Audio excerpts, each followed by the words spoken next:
మామూలు వ్యక్తుల కుటుంబాల్లోనే పుట్టాం. మాకు ఒక అవకాశం వచ్చింది, దాన్ని ఉపయోగించుకున్నాం. మనందరం సమాజంలో మనకు ఒక ప్రత్యేకత సాధించుకున్నాం.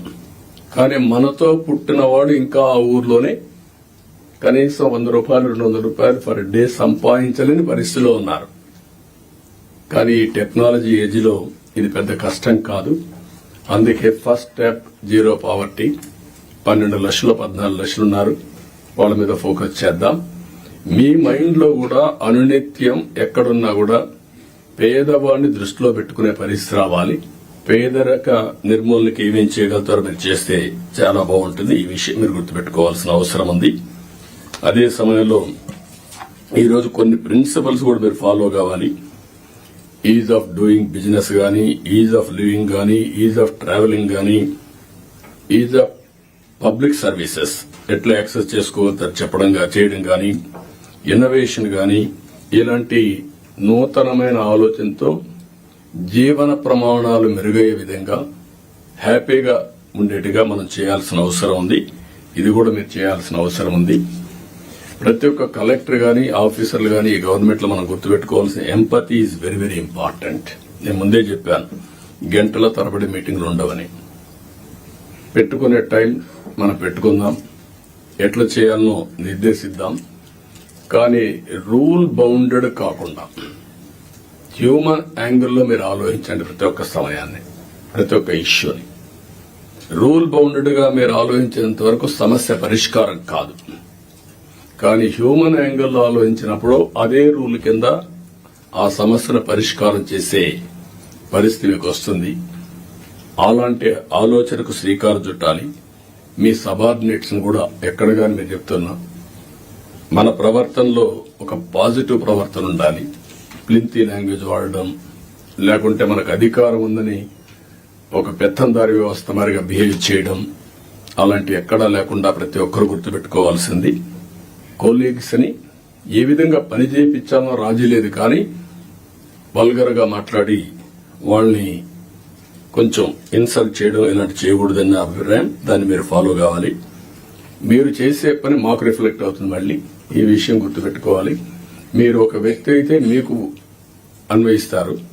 వ్యవస్థలో ఒక భాగం అయినప్పుడు హెడ్ ఆఫ్ ది ఆర్గనైజేషన్ ఎవరైతే ఉంటారో వాళ్ళకు కూడా వస్తుంది. ఈ విషయం మీరు గుర్తుపెట్టుకోవాల్సిన అవసరం ఉంది. రెండోది యాక్సెసిబిలిటీ. మీ టైంని మార్క్ చేసుకోండి. నేను కూడా ఎవ్రీ సాటర్డే కూర్చొని సీఎంఓ ఏ విధంగా పనిచేశాం, టైం ఎట్లా మేనేజ్ చేశాం, నేను ఎట్లా ఇంప్రూవ్ చేసుకోవాలి, అన్ని విషయాల్లో ఒక పక్క మీటింగ్స్, ఒక పక్క పబ్లిక్ రిలేషన్స్, ఒక పక్క మా పార్టీ వర్క్, అన్నిటికి కూడా మేము ఇయర్ మార్క్ చేసుకుని ముందుకు పోతున్నాం. అందరికి యాక్సెసిబిలిటీ ఇచ్చే పరిస్థితిలో ఉన్నాం. మీరు కూడా వీలైనంత వరకు యాక్సెసిబిలిటీ ఉండాల్సిన అవసరం ఉంది. ప్రజాప్రతినిధులు వచ్చినప్పుడు కూడా నేను ఒకటే చెప్తున్నా, this is a political governance. We are not dictators.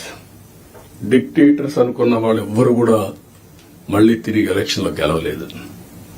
మనం గుర్తుపెట్టుకోవాల్సింది, ప్రజాస్వామ్యంలో ఉన్నాం కాబట్టి పొలిటికల్ గవర్నెన్స్ మాకు ఒక మ్యాండేట్ ఇచ్చారు. ఆ మ్యాండేట్ మళ్ళా మీరు పర్వాలేదు కానీ మేము 5 ఏళ్ల తర్వాత మళ్ళా ప్రజల దగ్గరికి వెళ్లి మళ్ళా ఓట్లు వేయించుకొని వస్తే ఇక్కడికి వస్తాం, లేదంటే అసెంబ్లీ కూడా రాం మేము. ఈ విషయం మీరు గుర్తుపెట్టుకోవాల్సింది. మొన్నైతే మంత్రులు ఒకరో వచ్చారేమో అసెంబ్లీకి, అందరూ ఎవరు అసెంబ్లీకి కూడా రాలేదు. ఈ విషయం మీరు గుర్తుపెట్టుకోవాల్సిన అవసరం. అందరినీ కలవండి, తప్పులు చేయమని చెప్పడం లేదు. కానీ ఏదైనా ప్రజాప్రతినిధులు వచ్చినప్పుడు కరెక్ట్ విషయాలు చెప్పినప్పుడు, వాస్తవాలు మీ దృష్టికి తీసుకొచ్చినప్పుడు మీ బాధ్యత ఆ సమస్య పరిష్కారం చేయడం, ఆ క్రెడిట్ వాళ్ళకి ఇవ్వడం. 5 ఏళ్ల తర్వాత మీరు అక్కడ ఉండరు, మీకు ఆ క్రెడిట్ అవసరం లేదు. ప్రజాప్రతినిధి బాధ్యత, మీ బాధ్యత మీరు చేయడం, మీకు ఒక సాటిస్ఫాక్షన్ రావడం, మీ క్యారియర్ లో మీరు చేసిన మంచి పనులు మీకు తృప్తినిస్తాయి. ప్రజాప్రతినిధి వాళ్ళ బాధ్యత అది కూడా మీరు గుర్తుపెట్టుకోవాల్సిన అవసరం ఉంది. రెండోది లీడర్షిప్ అండ్ ఓనర్షిప్. గవర్నమెంట్ చేసే ప్రతి ఒక్క ప్రోగ్రామ్ ని మీరు ఓనర్షిప్ తీసుకోవాలి. యూ హ్యావ్ టు ఓన్ చేసుకున్నప్పుడు మీకు వచ్చే ఇంపాక్ట్ డిఫరెంట్ గా ఉంటుంది. అది కూడా మీరు చేయాల్సిన అవసరం ఉంది. ఎఫెక్టివ్ గా, ఎఫిషియెంట్ గా స్టాండర్డ్ ఆపరేషన్ ప్రొసీజర్స్ అన్ని మీరు చేసుకుని ఎక్కడికక్కడ కీ పర్ఫార్మెన్స్ ఇండికేటర్స్ ఇవన్నీ కూడా తయారు చేసుకుని మీరు ముందుకు పోవాల్సిన అవసరం ఉంది. నేను ముందే చెప్పాను, 3 నెలలకు ఒకసారి నేను కూడా ప్రతి ఒక్కరిని ఒక అసెస్ చేసుకుంటాం. ఆ అసెస్ చేసుకున్నాం కాబట్టి మొన్న ఎలక్షన్ లో మాకు వినబిలిటీ గాని హిస్టారికల్ మ్యాండేట్ వచ్చింది.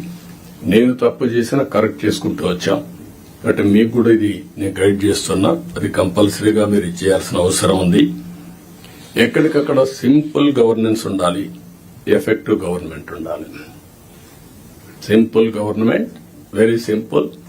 నేను అందుకే మొన్న వచ్చినప్పుడు చెప్పాను, నేను వచ్చినప్పుడు పరదాలు కట్టడం, చెట్లు నరికేయడం, రెడ్ కార్పెట్లు వేయడం, స్కూల్స్ క్లోజ్ చేయడం, బలవంతంగా మొబిలైజ్ చేయడం, నేను పోతూ ఉంటే మనుషులందరూ నిలబెట్టేయడం ఒక అర్ధగంట.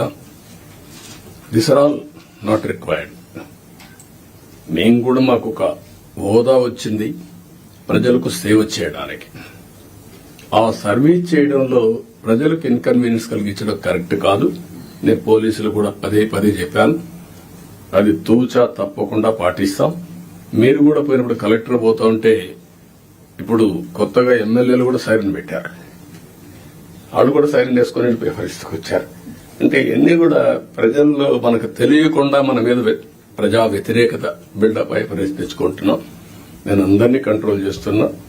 అడ్మినిస్ట్రేషన్ టోటల్ గా ఒక సర్వీస్ మూడ్ లో పోవాలి తప్ప ఒక అధికారాన్ని చలాయించే మూడ్ లో పోవడం మాత్రం కరెక్ట్ కాదని మీ అందరికి కోరుతున్నా. ఇంకొక పక్క టెక్నాలజీ బాగా వచ్చింది. పోలీసులు కూడా అదే సాయంత్రం చెప్పబోతున్నాను. విజిబుల్ పోలీసింగ్ ఉండాలి, ఇన్విజిబుల్ పోలీస్ ఉండాలి. వీళ్ళు ఎక్కువ కనపడతారు, ఎఫెక్టివ్నెస్ తక్కువ ఉంటుంది. ఇది ఎప్పటి నుంచో నేను చెప్తున్నా. దానికి కూడా మనం శ్రీకారం చుట్టాలి. మీకు కూడా అన్ని కూడా మీరు గుర్తుపెట్టుకోవాలి. చాలా సిస్టమ్స్ వచ్చేసాయి. నేను ఆ రోజు పెట్టినటువంటి 15,000 కెమెరాలు పెట్టా రాష్ట్రంలో. ఒకడు తప్పు చేస్తే ఇంకొకటి తప్పించుకోవడానికి వీలు లేకుండా మొత్తం ఒక 10 మినిట్స్ లో పట్టుకునే పరిస్థితి తీసుకొచ్చాం. కానీ అవన్నీ ఎక్కడికి పోయినా నాకే తెలియదు. నిన్న వేరే వాళ్ళు చెప్తా అంటే ఆలోచిస్తున్నా. ఇప్పుడు నేను కూడా ఇవన్నీ సెర్చ్ చేస్తున్నా. ఒకప్పుడు ఈ గవర్నెన్స్ అన్ని పోయినాయి. తర్వాత రెండు ఈ విషయాలే కాకుండా మీరందరూ గుర్తుపెట్టుకోవాల్సింది, physical and virtual model is the reality today. మీరు మాలుమూల గ్రామంలో కూర్చొని బెస్ట్ కంపెనీ క్రియేట్ చేసి గ్లోబల్ గా తీసుకుపోయే రోజులు వచ్చేసాయి. మీకు కావాల్సింది నాలెడ్జ్ కావాలి, అదే సమయంలో మీరు అది చేయగలిగే రిప్లికేషన్ చేసే నాయకత్వం కావాలి, టెక్నాలజీ కావాలి. ఇవి ఉంటే ఏమైనా చేసే పరిస్థితి వస్తుంది. కాబట్టి నేను మిమ్మల్ని అందరినీ కోరుతున్నా,